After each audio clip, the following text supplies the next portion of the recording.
Rise TV, सच सबसे आगे।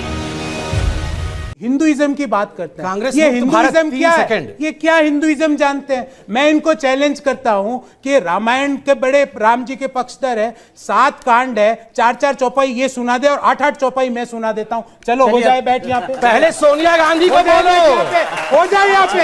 एक चार चौपाई सुना दो तो मैं आपको मान जाऊं कोई भी कांड की, और मैं 8-8 सुनाने का दावा करता हूं। सुना दो भाई 4 चौपाई। सोनिया गांधी हिंदी सुनिए आपने सोनिया ये इनका चाल चरित्र और चेहरा है। देखिए, जहां तक आपने चैलेंज किया, मैं चैलेंज स्वीकार करता हूं। हो जाए आज संस्कृत में हो जाए, आज संस्कृत में हो, नहीं संस्कृत में हो जाए। मैं तो प्योर संस्कृत में करूंगा, आप संस्कृत में करके दिखाइए। और मगर मैं इस चैलेंज के बाद आपको कहूंगा, मैं इस चैलेंज के बाद आपको कहूंगा, मैं इस चैलेंज के बाद, अरे रुक जाइए, आप ही शुरू हो जाइए।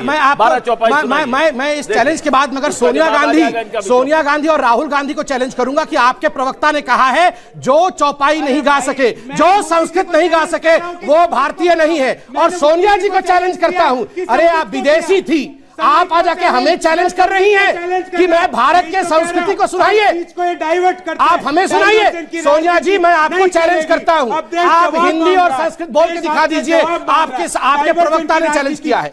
अतुल साहब, आप इस पैनल में सबसे सीनियर हैं और आपने कहा कि यह सरकार अपनी विफलताओं के बोझ से खुद ही हार गिरेगी। आपने कई उदाहरण भी दिए थे। अगर ऐसा है तो फिर पूरे विपक्ष को लामबंद क्यों होना पड़ रहा है? वैचारिक विरोधियों को एकजुट होना पड़ रहा है। सपा, बसपा, आप, ममता, कांग्रेस सब एक साथ एक मंच पर है। ऐसा क्यों है? फिर भारत अब साझा सरकारों के दौर में चला गया है। क्या नरेंद्र मोदी जी की सरकार अकेली सरकार है? आज भारतीय जनता पार्टी की सरकार केंद्र में नहीं है, कल तक थी। आज एनडीए की सरकार है। चले गए लोग, एक के बाद एक 8-10 लोकसभा के उपचुनाव हार गए। अगर अभी और कर दिया जाए तो मालूम पड़ जाएगा कौन वोट दे रहा। शत्रुघ्न सिन्हा, फलाने ढमाके, सब और कितने लोग हैं, नहीं देंगे। साझा सरकारों के इस दौर के अंदर कहां है अपना दल, पराया दल, पीस पार्टी, कटपीस पार्टी, सब तो इसके अंदर है। शिवसेना रोज देखिए क्या कर रही है। मैंने भारत की आजादी के बाद ऐसी सरकार नहीं देखी जिसमें रोज सुबह उठ करके प्रधानमंत्री को उन्हीं की सरकार के लोग बैठ करके जो है अपशब्दों का इस्तेमाल करते हो। सामना अखबार शिवसेना का, रोज उनका बयान, और तब भी सरकार में शामिल है। और अभी इसलिए मजबूरी है कि अब तो एनडीए की सरकार है। अब तो बगैर वही बीजेपी के बाद सबसे बड़ी पार्टी है, अब उनके बगैर तो चल नहीं सकता। सारे लोग चले गए, तेलुगु देशम पार्टी छोड़कर चली गई, टीआरएस छोड़कर चली गई, अकाली दल जाने की राह पर है, दूसरे तमाम राह पर। तो ये सरकार अपने ही बोझ के नीचे दब गई। और जो तमाम बातें कही हमारे भी मित्र ने, कांग्रेस के गौरव नहीं है, उन तमाम चीजों का क्या असर है? मैं समय बचाने के लिए उनका रेफरेंस दे रहा हूं। क्या असर है उनका? क्या है मुद्रा योजना? कहां है बेकारी? कहां है महंगाई?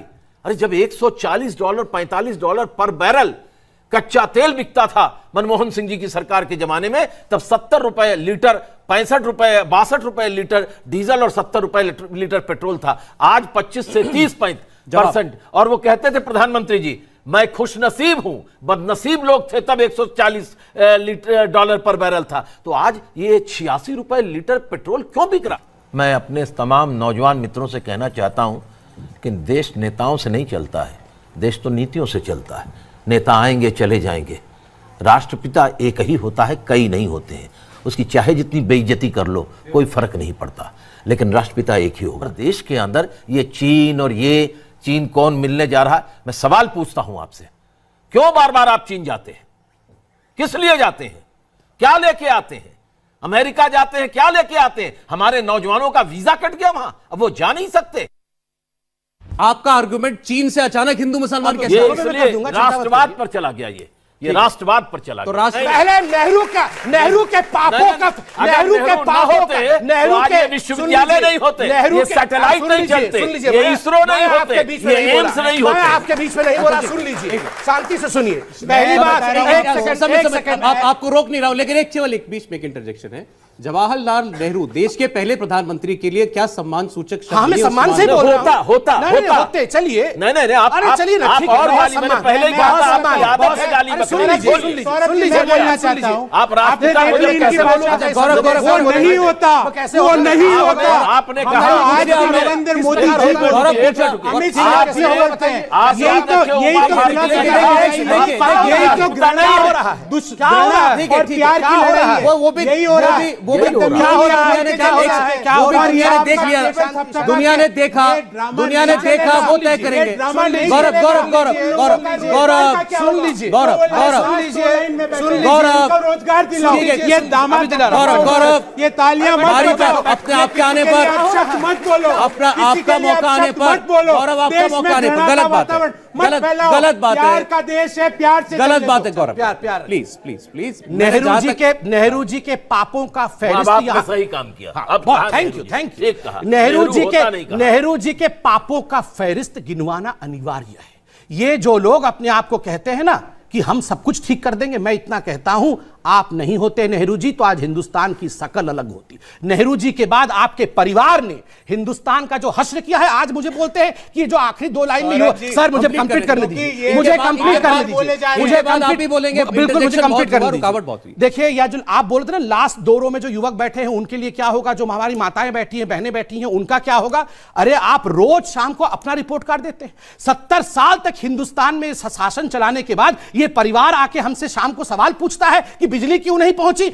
मैं सवाल पूछता हूं कि 18,000 गांव तक आपके गांधी परिवार ने बिजली क्यों नहीं पहुंचाया था। मैं सवाल पूछता हूं कि इतने वर्षों तक रेलगाड़ी हर नॉर्थ ईस्ट के हर कोने के गांव तक क्यों नहीं पहुंची। आज मोदी जी के आने के बाद नॉर्थ ईस्ट को रेल कनेक्टिविटी मिल रहा है, वहां सड़क बन रहा है। अगर चीन के साथ कभी भविष्य में युद्ध होगा तो कम से कम हमारी इंफ्रास्ट्रक्चर तो तैयार है। आप बैठे क्यों हुए? नहीं, सुनिए, एक बात याद रखिए, ये देश एक परिवार की बपौती नहीं है, ये जनता की बपौती है और जनता में परिवारवाद का आरोप संबित पात्रा लगाएं। ठीक है, परिवारवाद तक तो बात आपका आरोप समझ में आता है, लेकिन संबित पात्रा 2 करोड़ किसी को रोजगार नहीं मिले तो आपकी सरकार ने वादा किया 4 साल पहले, तो इसका जवाब नेहरू जी तो नहीं देंगे ना। 12 करोड़ मुद्रा योजना मैं दूंगा, मैं यही दूंगा। आप रोजगार के बारे में जानना चाहते हैं? 12 करोड़ लोगों को मुद्रा योजना के माध्यम से 4 लाख करोड़ सवाल इकट्ठे होने दीजिए। नेहरू जी को गाली बकने से कुछ मिलेगा नहीं। नेहरू जी के कपड़े अगर धुलते थे विदेश में तो नेहरू जी के पिता मोतीलाल नेहरू सबसे बड़े वकील थे। और मैं आपसे कहना चाहता हूं, बड़े वकील होकर के भी चंद्रशेखर आज़ाद, शहीद आज़म भगत सिंह, अशफाकुल्ला खान, रोशन सिंह, ठाकुर रोशन सिंह का मुकदमा भी मोतीलाल जी ने लड़ा था। मेरे पिताजी का भी मुकदमा उन्होंने ही लड़ा था काकोरी ट्रेन डकैती में। 75 लोग बचे थे। हर आदमी का अपना अपना समय में योगदान होता है, उनको गाली देने से कुछ नहीं होगा।